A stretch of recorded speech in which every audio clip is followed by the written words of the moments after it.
week in racing. It's time to recap it.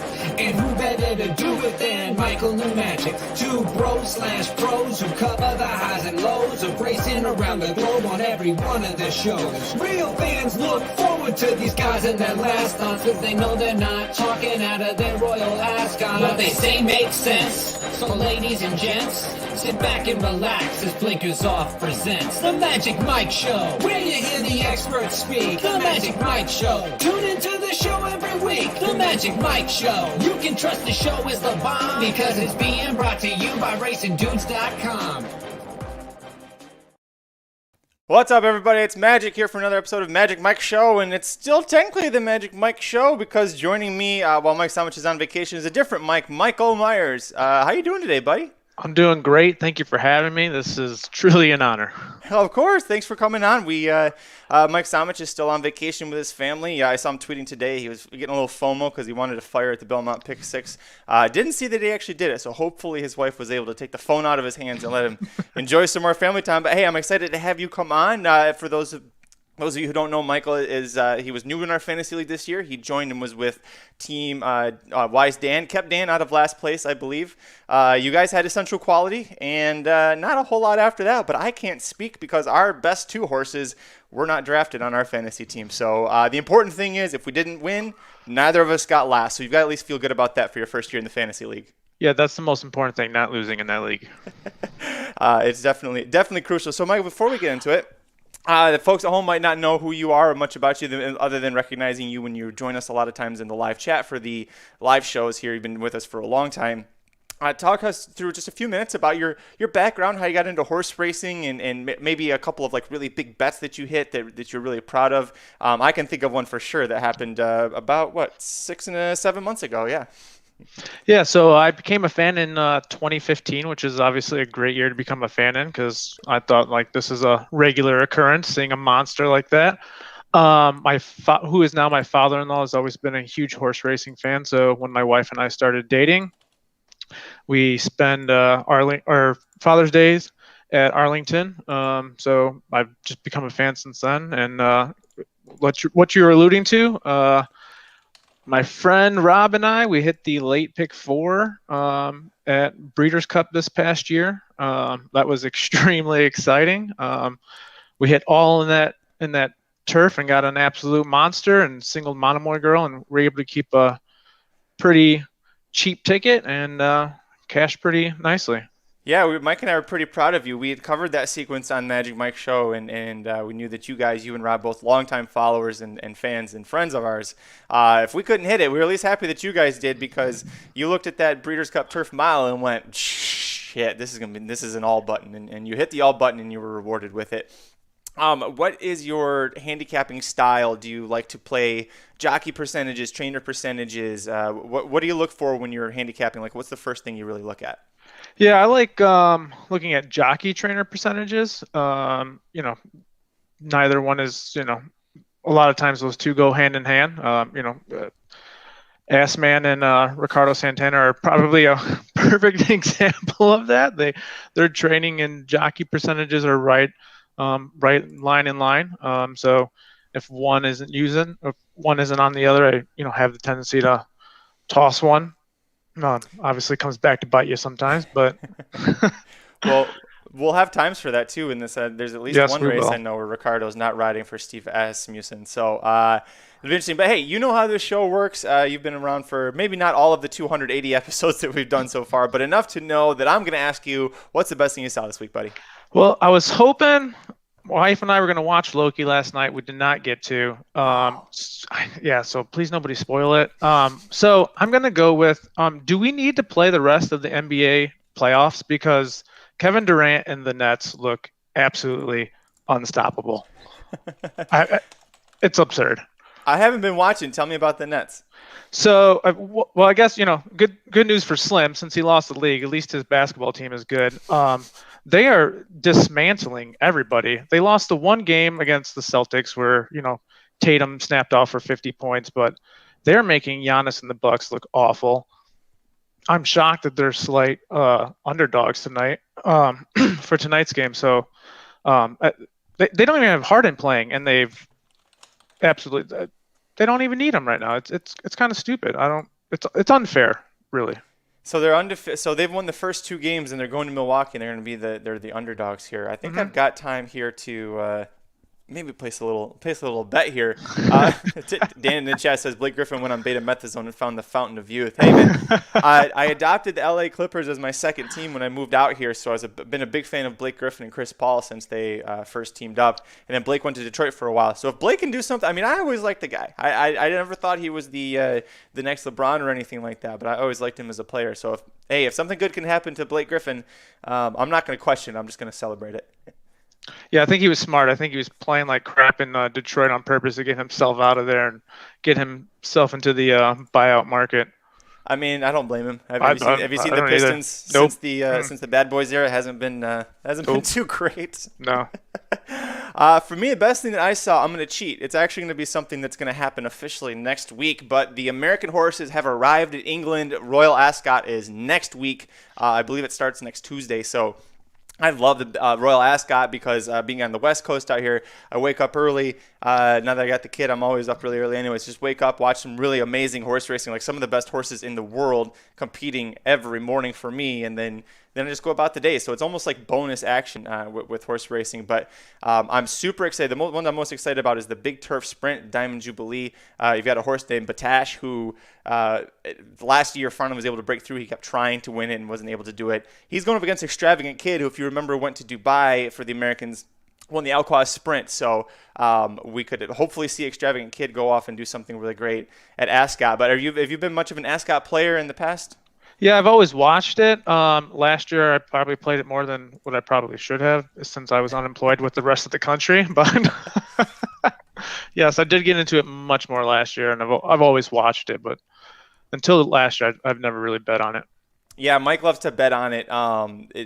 I don't like to bet on it because there's 25 horses in a lot of these races, and I'm like, especially the juvenile races when they just line up as many as they can and say, and go. It's like watching like little kids at like a family reunion or something, or a school, where they just drop the rope and the entire class just runs, and whoever gets across first, you're like, sure, that was the best one today. I don't know. Yeah, you can find prices though. That's true. Mike does love to do that. So maybe when Mike Samich comes back next week, maybe he'll want to talk about that or do something, but we'll find out. But hey, today we're going to be looking at Churchill Downs. This is a track that I let you pick where you wanted to go. You said, let's go to Churchill Downs. They have 4 races we're going to cover for Saturday, June 12th, highlighted by the Grade 3 $150,000 Old Forester Mint Julep Stakes featuring Julep Foxtrot. Let's get into it, buddy. Riders up!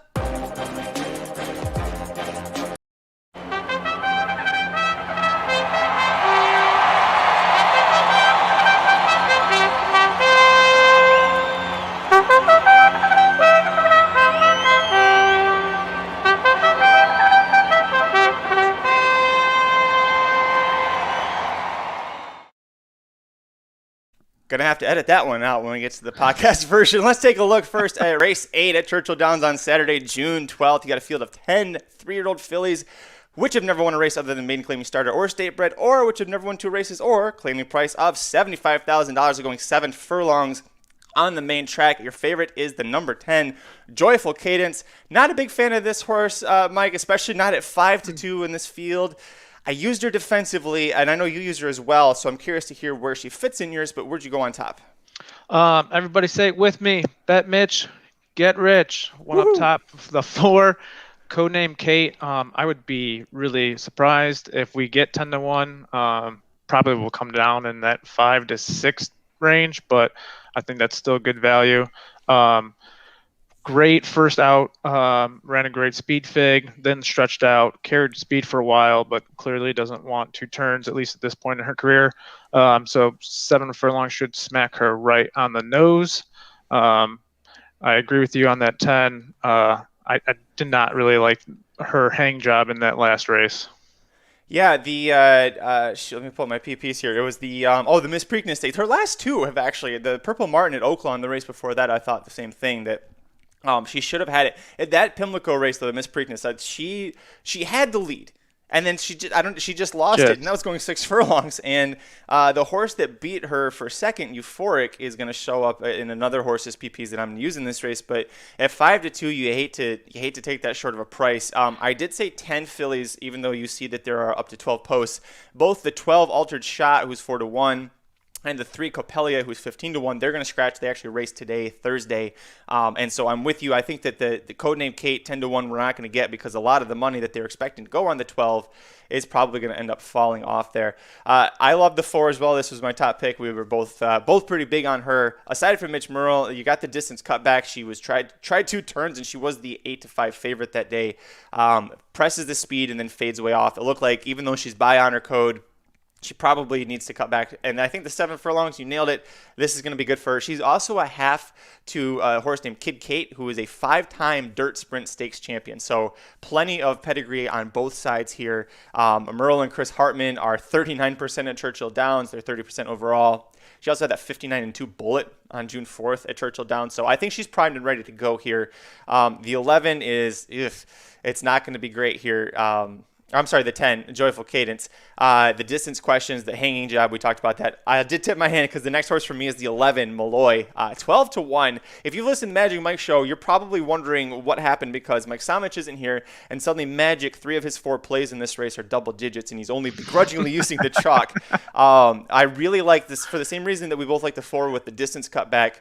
We're getting at here with the 11, Malloy. She's also exiting a mile and a 16th race. 2 back, she was second to Euphoric, who was ahead of Joyful Cadence in the Miss Preakness Stakes. She was a lot farther behind, but that was also her first start in 6 months. Second start off the layoff, they tried stretching her out. Not a good move. Now we're going to cut her back for the 3rd start of the form cycle. She broke her maiden going 7 furlongs, which is a tricky distance. So I like that she's got all that working for her. And also she beat a horse that's going to be that would have been showing up in here at 4-1, the 12 Altered Shots, and she scratched the fact that she beat that horse by over 1.5 lengths to break her maiden last year tells me she's got some ability. Yeah, I didn't ultimately use her. I did like Altered Shot. I was hoping second off the layoff. I guess it doesn't really matter now, but at least why I chose her over her originally. I think she's going to be obviously coming off, and at that 7 furlongs, hoping the speed was going to start fading. I didn't take her though. Still, I didn't like that she lost to 5 lengths to Euphoric, and Joyful Cadence at least ran hard against her. So I went with Sayonara, kind of scratching in. I don't want to get beat by him. Mike and I have the same issue with him, so I don't want to get beat by him. But my 3rd choice is actually on the rail. Portilla ran a great first out. She has nowhere else to go after breaking her maiden. 7 furlongs. Again, she's going to be coming off the pace. Plenty of speed to her outside, so she's not going to get slammed into the rail. Nothing to really worry about there. So I'm hoping she will be a price, and I'm shocked she's 6-1. I think her and Codename Kate will probably flip odds, would be my guess. I did look at the 1. My big concern is that for her, she's only got 1 start under her belt, and so she did break her maiden. It was nice, but now she's going first-time winners, and she's going to be buried on the rail with 9 horses to her outside. Last time she broke from post 6, so she only had 3 to her outside. So I'm a little nervous about what these more experienced horses are going to maybe intimidate her, throw her off her game a little bit. But I did like her. And Al Stahl Jr. too, because this is how much I liked her. I did some research. Al Stahl Jr., the trainer, is 23% with last out maiden winners. So they break their maiden, they repeat 23% of the time in their next start for them. So I'm not going to hate this pick at all. If this horse beat me, I'll be a little mad because I let the rail scare me away from her. Yeah, and that was the big deciding factor with me too. Was that 23%? That is a huge percentage. Hard to back away from that one. Yeah, Mark Heftiger in the chat agrees. He thinks that she's going to get the perfect inside-outside trip from mid-pack there. Colby Hernandez, by the way, he's been heating up at Churchill Downs, writing the recaps and kind of watching with one eye what's happening at Churchill post-Derby. He's been doing pretty good with some of these horses, so I wouldn't be too shocked about that one. Did you talk about your other horse yet? Your Ass Man horse? No, I don't even want to. So to be fair, you wanted to use the 12, and when I told you that she scratched, you said, "Fine, throw the 7. I don't want to." Yeah, I don't want to get beat by him. I mean, I'll look stupid. She does have good speed figs. I mean, she does fit. She's going to be on the lead, or close up to it. So, if he thinks she can get 7 furlongs, then I'm going to trust him reluctantly. I would hate to lose this first leg and not have that trainer jockey combination on my ticket. So, Yeah, it is a good one. The problem is she lost to Copelia when she was a 2-5 favorite. I'm not going to forgive her for that because I wasn't going to use Copelia in here before she scratched, and neither were you.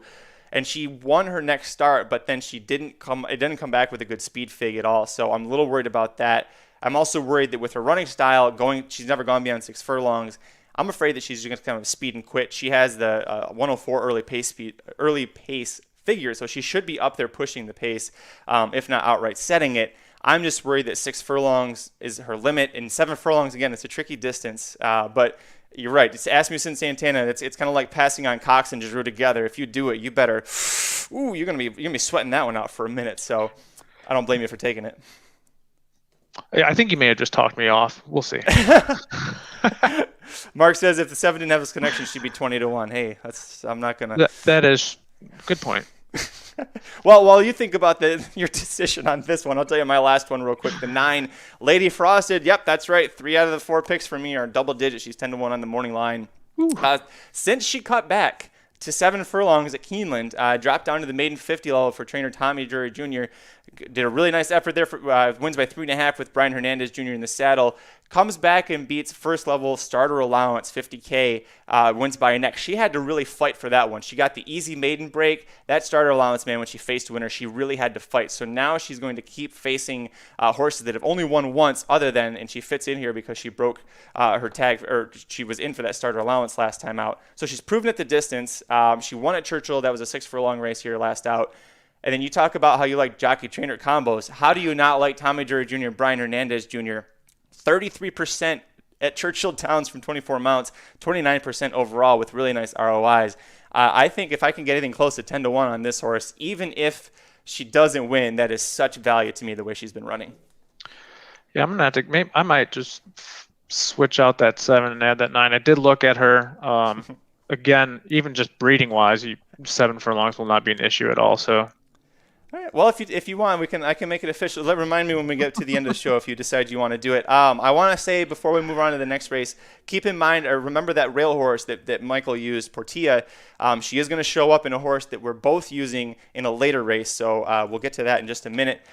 Next up here, we're going to go to race 9. This is the headlining race, the Grade 3 $150,000 Old Forester Mint Julep Stakes. Field of 11 fillies and mares 4 and up, going a mile and 16th on the turf course. Favoritism. Really short price on the number 2, Juliet Foxtrot. She's 6-5 on the morning line, and she's coming off of her first Grade 1 win, taking the Jenny Wiley at Keeneland. But be careful with her, Michael, because she was in this race last year, and she was the 8-5 favorite, and she finished 6th. And then she came back 2 races later at Churchill again, and she was 4th, beaten 5 lengths. She doesn't seem to like Churchill all that much. We both used her, but I don't know how strong you feel about it. I'm a little scared that she just hates Churchill. Yeah, I'm worried she does not like Churchill, and also worried she was walking up front last race. I mean, ran 6 furlongs in 113 and change. I mean, my dogs could have beat that field running that slow up front. So she's going to have pressure in here from a ex-Bob Baffert trainee would be my guess. Yeah, he's talking about the, let me update it on the screen, the number 9 horse, Crystal Ball, is going to be former Bob Baffert, now with Rudy Brissett. Showed a lot of speed on dirt. I would expect her to probably go again here. Neither one of us are using her. I don't know about you. I personally don't like to use former Baffert horses if they're stepping up in class like this. If she was going to be in a first level allowance on turf with Brissett, I'd say okay, but usually by the time they leave Baffert's, they've been used up and don't have a whole lot left. Is that kind of where you're leaning to? Yeah, and not. I don't mean to throw these. Well, maybe one of these other trainers may belong in Baffert's camp, but Cox, Pletcher, Brown, you're going to have to prove that you can win before I'm going to use you after leaving those barns. So I'm not using her. So we are using, I'm going 2 deep, you're going 3 deep here. Let's talk about the 4-horse that we're both using here. Again, people are probably thinking I'm nuts here. 30-1. I don't understand, Michael, how we're getting 30-1 on her here. To me, this is, you put it in your notes that this is what trainer Paulo Lobo does, is he comes in with these overseas horses, or these South American horses specifically, and they shock. I mean, she was 32-1 in her North American debut back in April, hadn't raced in a year. Joe Talamo takes her from the rear, and she defeats First Level Allowance Company. A big reason I'm using her, she was 7 pounds heavier than the horses she was chasing home in that race. So she was off of a year layoff, 7 pounds heavier, and beat them at the wire. Now we're going a little bit longer over the same course. And oh, by the way, in that race, 6 horses have since run. 3 of them have won. Got a second and a third out of that as well. So surprisingly a strong first level allowance race. I'm hoping that really helps propel Vespa here. And Michael, if we get 30-1, we are going to be laughing all the way to the bank on this one. Yeah, I mean, this is going to be. This is a win bet candidate for sure. It'll probably come off a little bit off that 30-1, but it will be double digits for sure. I'm shocked. I mean, this is what happened with Ivar last year. Mm-hmm. And then you don't get hasn't really shown up since then, and has been, low prices since. But I don't understand. I mean, she's obviously bred for the turf. She's, I think, Brazilian and Irish and Japanese or some, I don't know. She's all over the place. Yeah, she is all over the place. So I don't understand. This is clearly what he does. He brings them up, and I mean, like you said, she closed hard. You're not going to beat Juliet Foxtrot on the lead. You're going to have to blow by her in the stretch. So has the correct running style. I don't understand how she is 30-1. I'm shocked because I didn't cap with the PP, so I am completely.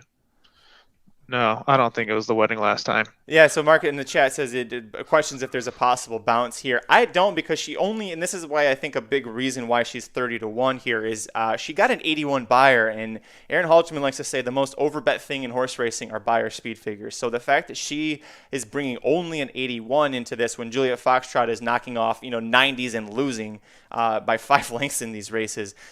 Remember also, when it comes to stakes races, buyers just naturally blossom a little bit. So there's a horse in Dale Roman's horse, the next one we'll talk about, who looks on paper like he's a million times the best because of his buyers, and you realize, well, he was in a stakes race and he was beaten 25 lengths, so really was it that strong.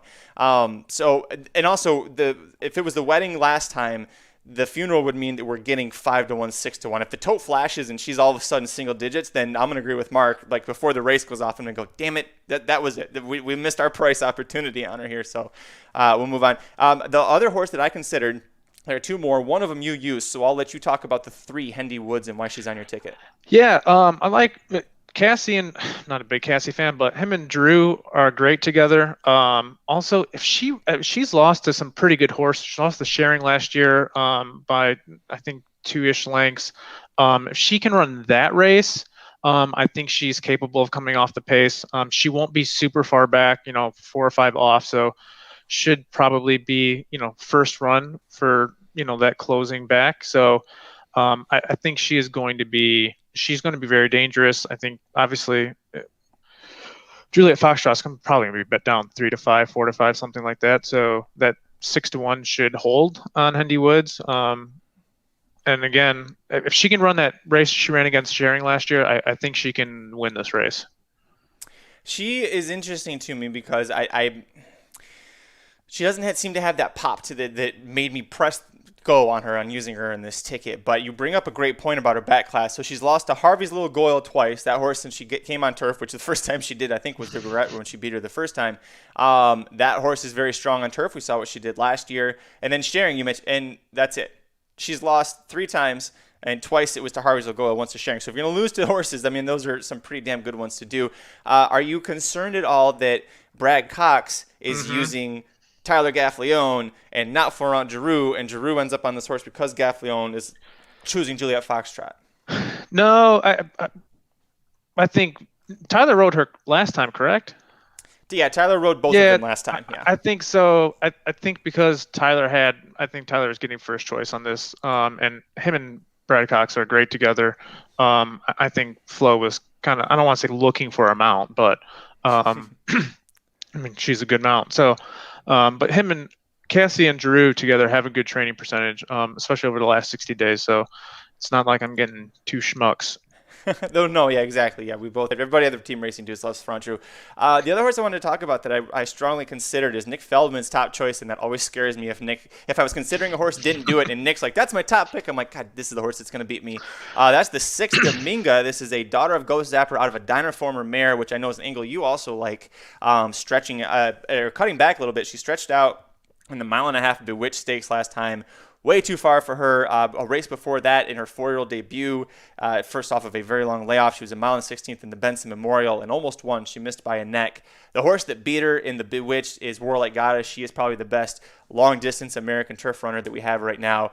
But again, you've also got a case here where Giroux was on her last 2 races. Giroux jumps off to go ride for Mark Casse. Sean Bridgman, who has been on this horse 6 times in the past, hops aboard. But there's a lot of, no pun intended, a lot of jockeying going around here that kind of makes me wonder what's happening. Yeah, that Flo jumping off and not staying on is what worried me. I understand if he's not on Juliet Foxtrot, but him choosing Hendy Woods over Dominga is what kind of scared me off. And also, I know she has the right running style to beat Juliet Foxtrot coming off the pace, but she's not really had an excuse these last couple of races. Has had decent pace to run at and just hasn't gotten it done. I realize she doesn't want to run 1.5 miles, but those other, shorter races, she's had no excuse and just hasn't won. Yeah, her last 5 races, if you look at her form, this is something Mike Samich taught me. She really doesn't pass horses that often. You can look back in the Tap-In Stakes back last May. She passed a little bit, but they were probably stumble bunnying. The race after that, Regret, again, 5th, but just passing horses, stumble bunnying. She hasn't really, in those 2 races this year that you're referencing with Flo aboard, she was in 2nd. She had a great position and didn't capitalize. So I think that she's just a cut below, but 3rd off the layoff for Brad Cox. Sean Bridgman is no slouch with him. He's 27% in the last 1.5 years with that barn. So we'll see. But hey, as long as the 9 Crystal Ball doesn't knock us both out of here, I think we'll be a little bit happy. Oh, and your partner, Dan, jumping in, he says Dominga's going to roll. Well, KOD right there. Oh, boy. We'll move on to the 3rd leg of the late pick 4 sequence at Churchill Downs on Saturday, June 12th. Race 10 here. We've got a field of 7 males, 3 and up. Going 1.16 2 turns on the dirt. And this is the horse I was talking about. Number 4, Southern Passage, is a 3-1 favorite for trainer Dale Romans. These are horses which have started for a claiming price of $50,000 or less and which have never won a race other than maiden or claiming. So why the absolute hell, Michael, is the 4 Southern Passage, who is 6-0-0-1 in routing in his career? Why the hell is he the 3-1 favorite? I have no idea. Like, I'm shocked. I'm legitimately looking at these morning lines the first time. I didn't cap with them at all. I was like, oh, he'll be like 8-1 or so on the morning line. That is absurd. I mean, absolutely absurd. I mean, even if you're like, oh, he ran in the Florida Derby. Like, Known Agenda is the only good horse that came out of that, and he was a billion lengths in front of him. I don't understand. This is the easiest chuck of a favorite I've had. It's crazy.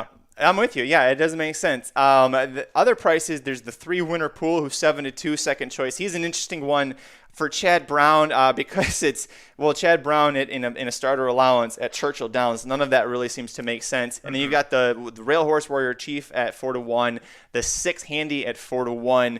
So neither of us use the 4, and this is the race where you and I take completely different paths, so we have no agreement. I'll let you kick things off with who your top pick is in this race. I went with Cazzarelli. Back-to-back 86 speed figs, while stepping up slightly in class, and this is a small step up again, so should be, I don't think is handling anything that he's not capable of handling. Amos is 23%, 46 to 90 days away. That's huge. Him and Graham are 35% together the last 60 days. And then he's one of 3 4-year-olds in this race. And, these 3-year-olds aren't quite, when we get to November, when we get to the Breeders' Cup, they're 4-year-olds essentially. They are not 4-year-olds yet. And so I'm kind of weary of the 3-year-olds in here. When you also, and Cazzarelli is a horse that I don't disagree. I don't hate any of your picks. As long as you didn't use the 4, I think we're going to be okay here. If that horse wins, goddamn. With Cazzarelli, I didn't like that the horse necessarily got caught late last time out at Oaklawn Park. But to his credit and to your credit for using him, the last 2 races, the winner of that repeated next out, and the horse that finished second 3 back when he made his seasonal debut, Butter Noodles, that horse won last out. So the class that he's keeping at these levels, at least the horses that are beating him, are continuing to win as they move forward. So even if he's not getting the job done, the horses ahead of him are. That's got to give you a little bit more faith. Yeah, I feel better about that. My top pick, I'm going all the way to the rail, Warrior in Chief. It's really rare to me that when you first look at this, you think, well, he qualifies because he was in a $30,000 non-winners of 2 lifetime last time out, and he won gate to wire, and this is a horse that they paid $140,000 for. Kenny McPeek's wife co-owned it. Why the hell did they just suddenly, when he was losing to Known Agenda, losing to Promise Keeper, 2 horses that have gone on to win stakes since then, why did this horse get dropped? Well, this horse was also co-owned by 3 Chimneys Farm. And you have a situation where as we hit May, June, July, those barns like Kenny McPeek's that get a lot of juveniles in, they start figuring out who's going to cut the mustard moving forward and who isn't. And the ones that aren't, they just literally cut their losses and say, all right, we'll just throw him in for 30. Bernie Flynn says, oh, I'll take him. I'll go ahead and do that. This is a horse that is now 2 for 2 at the distance, including both of those happening here at Churchill Downs. Brian Hernandez Jr., this is one of my favorite angles in handicapping, is Kenny McPeek's go-to rider. He rides through the claim. This horse switches barns, and Brian Hernandez and the agent say that horse is good enough that we want to keep following him. So the fact that in his last 4 races, he's either won, going a mile and a 16th at Churchill, or was beaten by future stakes winners, Promise Keeper, Known Agenda, I had to use him here, and I think he's going to have good early speed position on the inside. I'm curious why you didn't use him. This is probably a stupid reason, but it is my reason. I just took the 4-year-olds more or less in this race, except for the 3. Although I did end up using the 5. I don't know. I just felt like he's going to be up on the lead. Obviously, he's going to be pressed and is just going to get beat. I have no. I think what you like. So he has, and this is another horse that if he doesn't have the lead, and the 2 times he's won, he was either on the lead or pretty much right there on the lead. If he didn't get that lead, he doesn't pass horses. So he's got a little Tiz the Magician in him. So you've got a situation where if he doesn't get the lead, if you have somebody, say for example, like the 3-winner Pool, who has a very tiny higher advantage on the Timeform US early pace rating, if somebody beats him to the lead, if he doesn't break well, this horse is toast. I'm going to know 2 seconds in if this horse has got a chance. So I understand if you're a little worried about that. Talk to me about the 3-winner Pool, because I went back and forth before deciding not to use. Yeah, I ended up not using him. Kind of what you said, like Chad Brown, allowance race, Churchill, also. Fillies seem to kind of be, except for domestic spending, obviously, Fillies kind of tend to be Chad's forte. So I one of his colts has to really impress me on dirt. I just don't got, nothing screams to me that this horse is going to romp. I misspoke. I apologize. I thought you were using, but you're not. So neither of us are using. So Nope. This is a horse that, by the way, ended up in Chad Brown's barn because last November, when this horse was an unraced 3-year-old and not even a gelding, at least reported, they bought him for $10,000. Someone else had bought this horse in the past, couldn't get him to the races. Chad Brown and Peter Brandt, they go, okay, here's $10,000. Let's see what we can do. He's the son of Curlin. He adds blinkers for a second start, wins going a 1-turn mile here, but even though Ricardo Santana Jr. was aboard in that race, Ricardo and Chad Brown, not a combination that I think of. I'm like, Chad couldn't have found anybody else to ride here for him in this spot. And also, one last point for me, this horse is 2 siblings who have raced in America, 0 for 36. Ooh. 0 for 36. And they're all well-bred, and they're out of a Bernardini mare. They've all come from good sires. Yeah, that's not good. No, and that was the other thing when I saw the private sale for the $10,000 last year in November. I was like, who sells a Curlin horse for $10,000? Like that's what, like a 14th of his stud fee? Or yeah, something that small. That really turned me off. So you got 2 other horses you want to use here. I'll let you pick which one you want to talk about first. I'm gonna go with Green Pastures since I kind of mentioned him. McCarthy's like slowly becoming my favorite Favorite trainer these days? Pretty cool guy. Yes. I don't know him, but I'll He's a go good with guy. you on that. So great trainer, good jockey who knows what he's doing. Has early speed. I'm hoping that he just, and the 10-1 looks even great now that I'm really looking at it. Has good speed figs that compare to the rest of the field. I'm hoping he's not going to be on the rail, so I know that rail is nice sometimes, but sometimes you get speed coming down on top of you, so he's not going to have to really hustle out of the gate like the 1 is. So I'm hoping maybe he can be just off, maybe a half a length or so, and be able to pounce on that turn. And then I went with the 2, Mr. Tip. Maker and Tyler are absurd together. And I watched the last race when Irad was on him in the slop at Belmont. I don't know what he was doing, which you don't really say too often with Irad, but he was on the far outside, broke extremely alert, and he just choked him back. And it's too hard to close in the slop sometimes at Belmont like that. I don't understand. That was a really curious ride, which, again, we don't say about Irad too often, but I'm hoping if he breaks like that again, he could also be on the lead or up on there. So Well, I have a reason why. It was Jose Ortiz that was on him. It was Jose? Oh, okay. Yeah. Well, that explains explains it. everything. I saw Ortiz and thought it was Irad. No, I'm with you, though. I did look at this horse long and hard, specifically because it's Maker, it's Tyler Gaffleone, and Three Diamonds Farm. And when Maker has Three Diamonds Farm horses, and you might be this way too, Yeah. it doesn't matter who the jockey is. I'm like, okay, again, I got to take a second look at this horse. This feels like a turf horse that when he tries routing doesn't do very well. Again, feels to me like if this race was a one-turn mile, I probably would have used, but because we're routing, this horse doesn't seem to have any success routing. It did win at the Gulfstream Park Turf one time, but otherwise, this has been a one-turn horse in my opinion. But those connections, especially when you told us it's your style, it's hard to beat those guys. Yep. The last horse I used is everybody's calling it out in the chat. Number 6, Handy. Oh boy, what happens here? Okay, well this horse is doing pretty good. He's at this level. He's at Churchill. He's at Oaklawn. He's not really, he's cashing some checks. And oh hey, wait a minute, 3 starts back. Robertino Diodoro claims him, and then okay, so he bumps him up to a 50K. Now we're his 2 lifetime, misses by a half length. As the favorite, hadn't been the favorite in about a year and a half in his career. All of a sudden, he's the favorite there, and then we keep him at that 50K non-winners of 2 lifetime level. 1-turn mile here at Churchill Downs, gate to wire. Francisco Arrieta.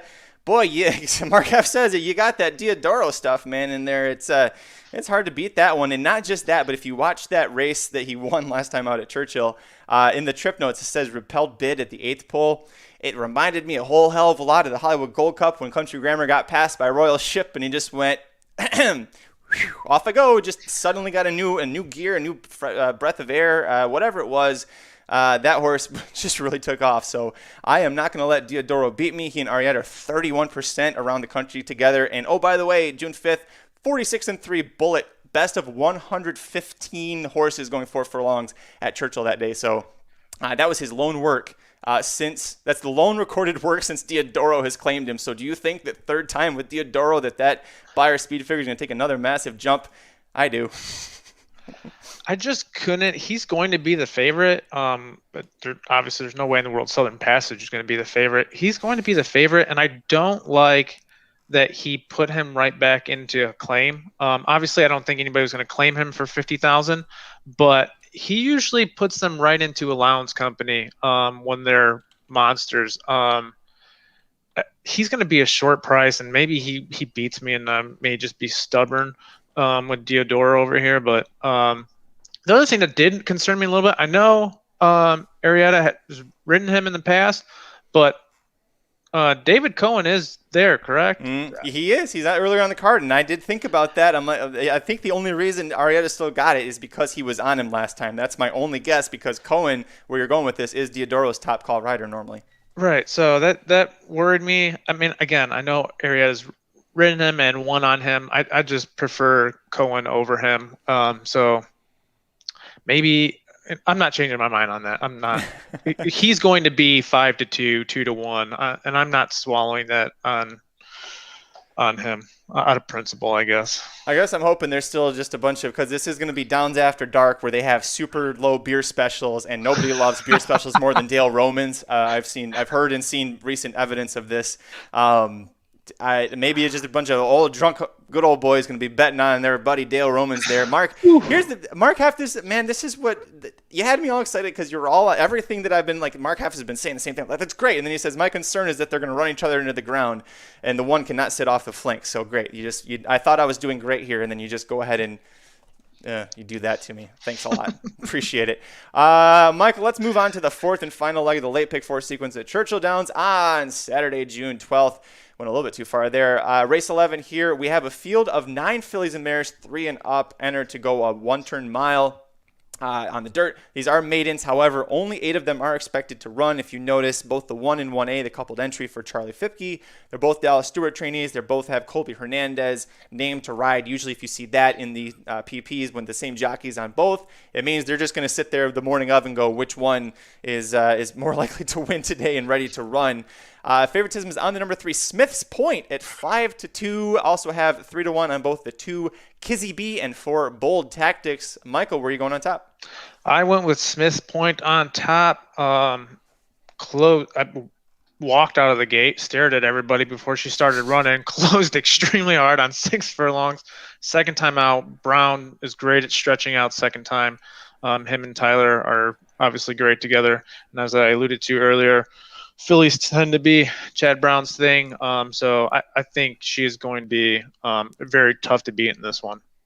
I'm with you. She was. I had 2 must-uses, and she was the muster of the 2 must-uses for me. First off, that debut when she got third.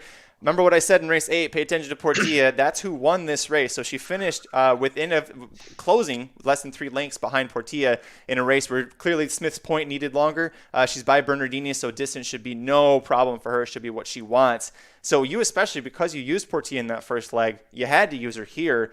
I was a little curious because she wasn't bet down hard in that debut, but Portilla is going to be in that next race. But I don't know. I was like, why are people suddenly going to make her 5-2? So I looked at her breeding. She is a full sister to 5-time graded stakes winner Lewis Bay, who, by the way, was another Chad Brown trainee on the dirt, and also a pair of grade 3 stakes winners. Chad Brown had one of those as well. So she's got incredible breeding to be doing this one-turn dirt racing. You're getting Gaffleone aboard. 33% with Chad Brown at Churchill Downs, literally 1 for 3. Gaffleone is going to win one with Chad Brown. So you got to kind of like that, because we both are sitting here quoting these jockey-trainer combos, so it's got to be another reason we liked her. Also, as Nick Feldman said, I didn't think about this with Portilla, but he brings it up. They both debuted on Kentucky Oaks Day. That's a big thing. You look at horses who are debuting on big days for big barns, they're thinking there's some potential here. So that's a good call out there for you, Nick. Michael, who's your second horse here? I went with the 2, Kizzy B. I mean, she's got the early speed. Obviously, you want to be on the lead. Her speed figs fit, but she's kind of a bit of a hanger. She just doesn't like to win, which is, don't really want to see that with maiden racing. But she fits. I believe flows on. So Greg Foley, local guy. So, she fits in there. It's hard to, go against Flo, who's probably going to be on the lead, given one of the first-time starters don't come flying out. Here's one thing. I used her as well, and here's a big reason. Flo rode her last time, which was her first time for Greg Foley. She was with Michael Stidham 2 different times, was with Paul Holtis at one point as well. Now Greg Foley's second time, which is a nice time. Now he's had some chances to really work with her and see what she's like. When Flo was on her last time, it was the last time in her 11-race career that she's worn blinkers. She takes the blinkers off here, and this is big to me because I'm pretty sure I would bet that Florent Giroux made this recommendation to Greg Foley. And if you think Florent Giroux is a really talented jockey like I do and a smart one, when they make recommendations like this and the trainer listens, you could see something really pop off here, especially the horse that has that early 105 pace rating that we're both excited about. I like that she's cutting back from 1 mile and a 16th here. I thought that 2 turns probably wasn't going to be in her wheelhouse. If you look at her past performances, those 1-turn miles at Churchill Downs Downs 2 back when she was third, beaten less than 2 lengths on Kentucky Oaks Day. Another one that was not debuting, but racing on Kentucky Oaks Day. I think that's a good move for her here. Who else you got? I like this so far. We're 2 for 2. Yeah, and then I'm going to not pull a mic. I checked the pronunciation on this. Semble Juste, the 6 horse the 5 for McPeak and Brian Hernandez. Great trainer jockey combination. I know she's been running on the dirt and she's been running on the turf, and I know her breeding says she wants the turf, but clearly she doesn't want the turf, and she will be up on the lead. November 26th last year, she ran that 7 furlongs and ran pretty well. So she clearly wants the dirt despite what her breeding may suggest. I was listening to you, but I realized that we both had the wrong number there, I think. Yeah, I did too. Okay, I'll have to double check this again. Yes, Assembly. This was my other must use. I thought that there were 2 must uses. This was the other one. I think that she'll have some early speed, but she should be able to sit off, like you were saying. That 7 furlong race at Churchill Downs in her second career start. The only time McPeak actually put her on dirt was there. Other times it is either it was rained off the turf or she was on turf. Even though she's got that breeding where it's Irish on top, Irish on the bottom, you think she should want turf. I think dirt's going to be where she wants to be, and you're getting McPeak with his top rider that we talked about earlier, Brian Hernandez Jr. So that's a good spot. I love it here. Keep it going. Let's keep the train rolling. And then those 2 first-time starters, I was kind of going back and forth between the 2 of them. But Sharp is training the 7, Lenny B. Lucky. Sharp is 0 for 19, debuting in a mile plus. So until he breaks that trend, then I'm not going to be the one betting it. So I'm going to go with second row center as my last on the ticket. Big purchase price. And I'm not necessarily a fan of those works. And this is going to all sound reluctant. I'm not really selling this horse too much, but Dane Kobisky's not really, that training percentage isn't really inspiring either, but that purchase price is hard to look away from. I guess it is kind of odd. Like, oh, I bought a horse for $425,000. Let's go give it to a 10% trainer. But some people have money to burn. Well, and PTK is not an ownership group that I'm familiar with either. So if it makes you feel better, I'll help you sell, because I also used the 7 second row center. So you went 4 deep here. I used all 4 of your horses now that I've corrected everything on the banner coming up. I'll talk about my 5th horse in just a second, but second row center, daughter of Uncle Mo. Uncle Mo horses tend to win early just like he did. Also her dam, Just Wicked, was by Tappet, won 2 times at H2, including the grade 2 Adirondack Stakes, so she has some class. And also second row center is the first foal. The second foal won her debut at H2. Granted, she is H3, so she's a little later coming along, but she still has that win early potential. 10-1. I don't know anything about Dane Kobisky other than I'm not used to seeing $435,000 horses with him, but I do know that I can read the form that says he and Joe Rocco are 15% with a positive ROI together. The issue here, and you were trying to figure out which of the 2 first-time starters you were going to use. I used both of them because I couldn't really make too much of a debate between them to figure out who I liked better. A big concern is that they're both debuting, going 8 furlongs, but because this is 1 turn, I'm not as worried about it. If we were at Santa Anita, Del Mar, Keeneland, where a mile is 2 turns, that's a hard thing for a horse to do on debut. I'm hoping that because this is a 1-turn mile, they both have the good breeding to handle it. Tapazar was a damn good horse on the dirt going a mile, so I'm not worried about the 6th, Lenny B. Lucky. Joe Sharp, pretty low percentage overall, first-time starters, only 8%, but it's 5 for 22 at the meet when I printed off these PPs. And also the Dam Action 9 and one of the sibs of Lenny B. Lucky, they both won their debuts. So again, horses that have that win early potential here in the breeding is going to get my attention, especially when I'm getting a 10-1 on both of them here. So I was able to afford to use both of them. I understand why you split, and I would have taken the 7 second row center if I split it as well.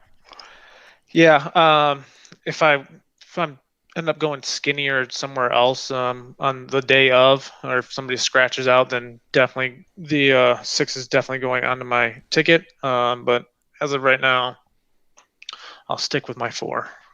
Boy, Nick Feldman. Okay, Nick made me feel better because, Michael, we should feel good about this. He likes the 5 Semble juice, and I'm glad you looked up the pronunciation because I was going to Mike Samich it. So I'm glad you looked it up. So he likes it as well. Mark Heft brings up, and I want to talk about this real quick, and then we can wrap it up. The 2 Kizzy B is 0 for 11. So she's approaching that career maiden status. And it was the first note that I wrote down when I was looking at this. Are you concerned about her having a quote-unquote lifetime career maiden status? I'm going to lean and say she's 7 for 11 hitting the board, so she just needs a little bit of racing luck in the right setup.